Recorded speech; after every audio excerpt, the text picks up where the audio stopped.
बिस्मिल्लाहिर्रहमानिर्रहीम। अस्सलामुअलैकुम। ईद पर तो शीर खोरमा हर घर में बनता है, लेकिन क्या आपके साथ ऐसा होता है कि कभी सवैयां घुल जाती हैं, कभी दूध फट जाता है या पानी जैसा रह जाता है। कभी शीर खोरमे का टेस्ट इतना क्रीमी और रिच नहीं बनता जितना आप चाहते हैं। बहुत से लोग परेशान होते हैं कि घर पर परफेक्ट शीर खोरमा कैसे बनाया जाए जो बिल्कुल दावत जैसा टेस्टी हो। तो आज मैं आपके साथ शेयर कर रही हूँ घर में परफेक्ट ईद पर बनने वाले शीर खोरमा की रेसिपी। तो चलें स्टार्ट करते हैं इसे बनाना। तो सबसे पहले मैं आपको दिखाना चाहती हूँ ड्राई फ्रूट्स, जिनको मैंने गर्म पानी में सोख करके रखा है, जिसमें मैंने लिए हैं 20 से 25 पिस्ते, 10 से 11 काजू लिए हैं। इसके अलावा 12 से 10 मैंने यहाँ छुआरे लिए हैं, 10 से 12 ही बादाम का इस्तेमाल किया है और आधा कप मैंने किशमिश के दाने लिए हैं। इन सब ड्राई फ्रूट्स को मैंने थोड़ी देर पहले ही गर्म पानी में सोख करके रख दिया है। ऐसा करने से बादाम और पिस्ते की स्किन आसानी से उतर जाएगी और ड्राई फ्रूट्स बिल्कुल फ्रेश और सॉफ्ट हो जाते हैं। कटिंग के लिए जब ये ड्राई फ्रूट्स पानी में भीगकर सॉफ्ट हो जाएंगे तब मैं इन्हें थिन स्लाइसेस में कट कर लूंगी, ताकि जब शीर खोरमा बनेगा तो हर स्पून में ड्राई फ्रूट का परफेक्ट टेस्ट आएगा।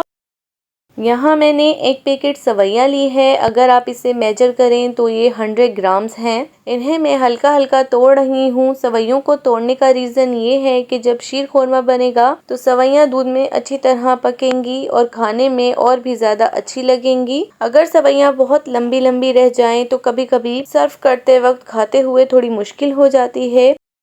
यहाँ पर पैन में मैं डाल रही हूँ 2 टेबल स्पून देसी घी। आप सादे घी का भी इस्तेमाल कर सकते हैं। ड्राई फ्रूट्स की स्किन उतारकर मैंने इन्हें कट कर लिया है और अब इन ड्राई फ्रूट्स को रोस्ट करूंगी। पहले मैंने बादाम और काजू और पिस्ते को ड्राई रोस्ट करना शुरू किया है।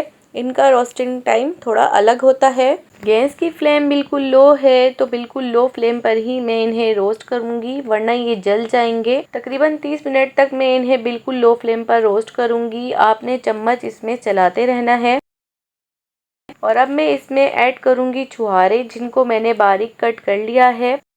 साथ ही मैंने किशमिश को पानी से निकालकर अच्छी तरह ड्राई कर लिया है और अब इसमें मैं वो भी ऐड कर दूंगी। इन दोनों चीज़ों को आपने कुछ ही सेकंड के लिए रोस्ट करना है, क्योंकि किशमिश और छुहारे बहुत जल्दी रोस्ट हो जाते हैं और इनको आपने बाद में ही डालना है। जब सारे ड्राई फ्रूट रोस्ट हो जाएं तो उनके बाद आप इसे ऐड करें।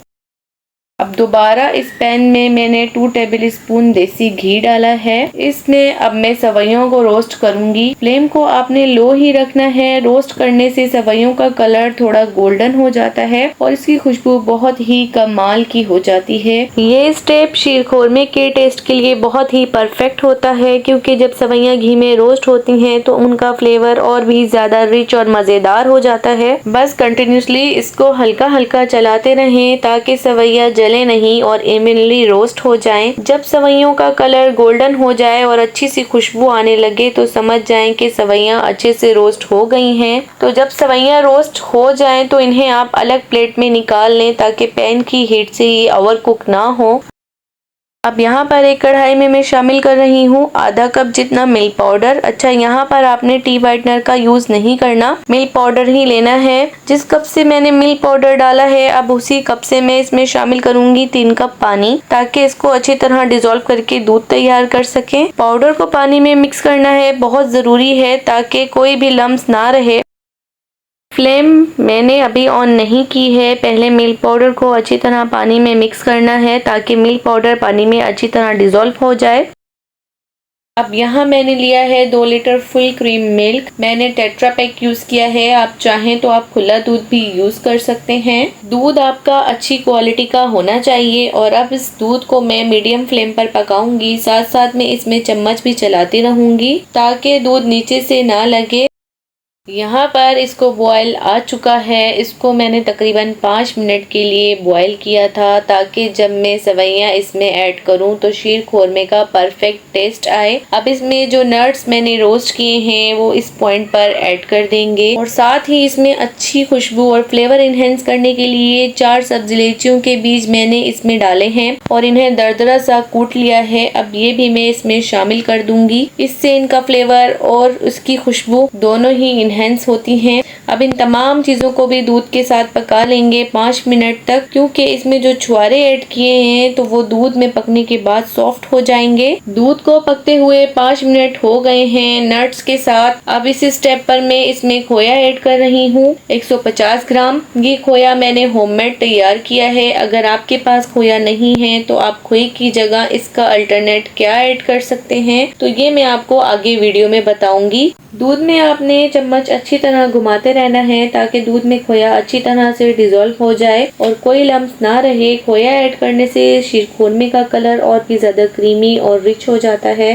यहाँ पर खोया मेल्ट हो चुका है और अब इस स्टेप पर मैं इसमें रोस्ट की हुई सवैयाँ ऐड कर रही हूँ। और जब आप दूध में सवैयाँ डालेंगे तो ध्यान रखिएगा कि मीडियम फ्लेम पर ही आपने इसको पकाना है ताकि सवैयाँ नीचे से नहीं लगे और इवनली कुक हो जाएं। सवैयाँ थोड़ी देर कुक होने के बाद दूध को एब्जॉर्ब कर लेती हैं और शीरखुरमे का टेस्ट क्रीमी और थिक होने लगता है। इस स्टेप के बाद शीरखुरमे का असली फ्लेवर और कंसिस्टेंसी शुरू होती है, इसलिए दूध को अच्छी तरह सवैयों में पकने देना बहुत जरूरी होता है। बहुत से लोग कंप्लेन करते हैं कि जब दूध में सवैयाँ डालते हैं तो दूध फट जाता है। ये इसलिए होता है कि पहले से सवैयाँ रोस्ट नहीं हुई भी होती। अगर सवैयाँ सही से रोस्ट ना हुई भी हो तो दूध में डालते ही सॉफ्ट हो जाती हैं और दूध फट सकता है। यहाँ मैंने इसको अच्छे से मिक्स कर लिया है और अब मैं इसमें ऐड कर रही हूँ आधा कप चीनी। मेरे लिहाज से ये परफेक्ट मीठा है। अगर आप तेज खाना पसंद करते हैं तो आप और चीनी भी ऐड कर सकते हैं। और अब चीनी को मैं अच्छी तरह से दूध में पकाऊंगी और आपने फ्लेम ऐसी सेट करनी है कि दूध और सवैयाँ पकती भी रहें और सवैयाँ बाहर आकर ना गिरें। तकरीबन 15 मिनट के लिए पकाना है। मैंने इसे कवर करके रख दिया था 15 मिनट के लिए। मैंने इन सवैयों को लो फ्लेम पर पकाया है और आप लोग देख सकते हैं यहाँ पर सवैयाँ अच्छे से पक चुकी हैं और ये बिल्कुल सॉफ्ट और टेंडर हो चुकी हैं और शीरखुरमे का परफेक्ट टेक्सचर भी आप लोग देख सकते हैं कितना रिच, क्रीमी और थिक हो चुका है। और अब आपने गैस का फ्लेम ऑफ कर देना है। ये कम्प्लीटली तैयार हो चुका है। जिन लोगों के पास खोया नहीं है तो वो शीरखुरमे को रूम टेम्परेचर पर लाकर इसमें आधा कप फ्रेश क्रीम का भी यूज कर सकते हैं। आप लोग देख सकते हैं कि इसका क्रीमी टेक्सचर और गोल्डन सवैयाँ और गार्निश किए हुए ड्राई फ्रूट्स कितने खूबसूरत लग रहे हैं। इस शीरखुरमे को आप गरम या ठंडा दोनों तरह से सर्व कर सकते हैं और इसका टेस्ट बिल्कुल ट्रेडिशनल और फेस्टिव है, जैसे दावत और ईद स्पेशल मोमेंट्स के लिए परफेक्ट बनाया गया हो। तो आप भी इस ईद पर जरूर ट्राई करें और अपनी फैमिली और फ्रेंड्स के साथ ईद की मिठास का मजा लें और मुझे कमेंट सेक्शन में लाजमी बताएं कि आपको मेरी ये वीडियो कैसी लगी हो। आई होप आपको मेरी ये वीडियो बहुत अच्छी लगी होगी और आप इसे जरूर ट्राई करेंगे। अगर आपको मेरी वीडियो अच्छी लगी हो तो मेरे चैनल को सब्सक्राइब और वीडियो को लाइक करना ना भूलें और बेल आइकन भी जरूर प्रेस करें। अब मिलेंगे नेक्स्ट वीडियो में, तब तक के लिए अपना बहुत सारा ख्याल रखें। अल्लाह हाफिज।